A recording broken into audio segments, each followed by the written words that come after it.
हरे कृष्णा दोस्तों, इस कथा को जो सुनेगा उसे 84 लाख योनियों से मुक्ति मिल जाएगी। एक बार की बात है, यशोदा मैया प्रभु श्री कृष्ण के उल्हानों से तंग आ गई और छड़ी लेकर श्री कृष्ण की ओर दौड़ी। जब प्रभु ने अपनी मैया को क्रोध में देखा तो वह अपना बचाव करने के लिए भागने लगे। भागते भागते श्री कृष्ण एक कुम्हार के पास पहुंचे। कुम्हार तो अपनी मिट्टी के घड़े बनाने में व्यस्त था, लेकिन जैसे ही कुम्हार ने कृष्ण को देखा वो बहुत प्रसन्न हुआ। कुम्हार जानता था कि श्री कृष्ण साक्षात परमेश्वर हैं। तब प्रभु ने कुम्हार से कहा कि कुम्हार जी, आज मेरी मैया मुझ पर क्रोधित हैं। मैया छड़ी लेकर मेरे पीछे आ रही हैं, भैया मुझे कहीं छुपा लो। तब कुम्हार ने कृष्ण को एक बड़े से मटके के नीचे छिपा दिया। कुछ ही क्षणों में मैया यशोदा भी वहां आ गई।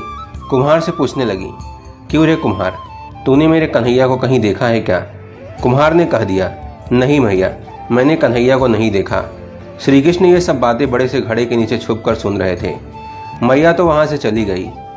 अब प्रभु श्री कृष्ण कुम्हार से कहते हैं, कुम्हार जी, यदि मैया चली गई हो तो मुझे इस घड़े से बाहर निकालो। कुम्हार बोला, ऐसे नहीं प्रभु जी, पहले मुझे 84 लाख योनियों के बंधन से मुक्त करने का वचन दो। भगवान मुस्कुराए और कहा, ठीक है, मैं तुम्हें 84 लाख योनियों से मुक्त करने का वचन देता हूँ, अब तो मुझे बाहर निकाल दो। कुम्हार कहने लगा, मुझ अकेले नहीं प्रभु जी, मेरे परिवार के सभी लोगों को भी 84 लाख योनियों के बंधन से मुक्त कराने का वचन दोगे तो मैं आपको इस घड़े से बाहर निकालूंगा। प्रभु जी कहते हैं, चलो ठीक है, उनको भी 84 लाख योनियों के बंधन से मुक्त होने का मैं वचन देता हूँ, अब तो मुझे घड़े से बाहर निकाल दो।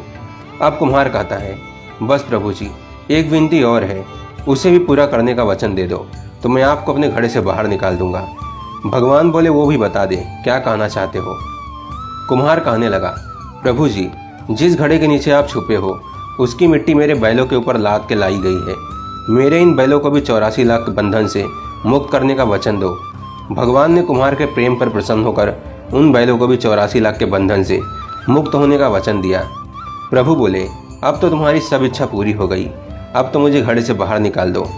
तब कुम्हार कहता है, अभी नहीं भगवान, बस एक अंतिम इच्छा और है, उसे भी पूरा कर दीजिए। और वो ये है कि जो भी प्राणी हम दोनों के बीच के इस संवाद को सुनेगा उसे भी आप 84 लाख योनियों के बंधन से मुक्त करोगे। बस यह वचन दे दो, मैं आपको इस घड़े से बाहर निकाल दूंगा। कुम्हार की प्रेम भरी बातों को सुनकर प्रभु जी कृष्ण बहुत खुश हुए और कुम्हार को इस इच्छा को भी पूरा करने का वचन दिया। फिर कुम्हार ने बाल श्री कृष्ण को घड़े से बाहर निकाल दिया। उनके चरणों में साष्टांग प्रणाम किया। प्रभु जी चरण धोए और चरणामृत पिया। अपनी पूरी झोपड़ी में चरणामृत का छिड़काव किया और प्रभु जी के गले लगकर इतना रोए कि प्रभु में ही विलीन हो गए।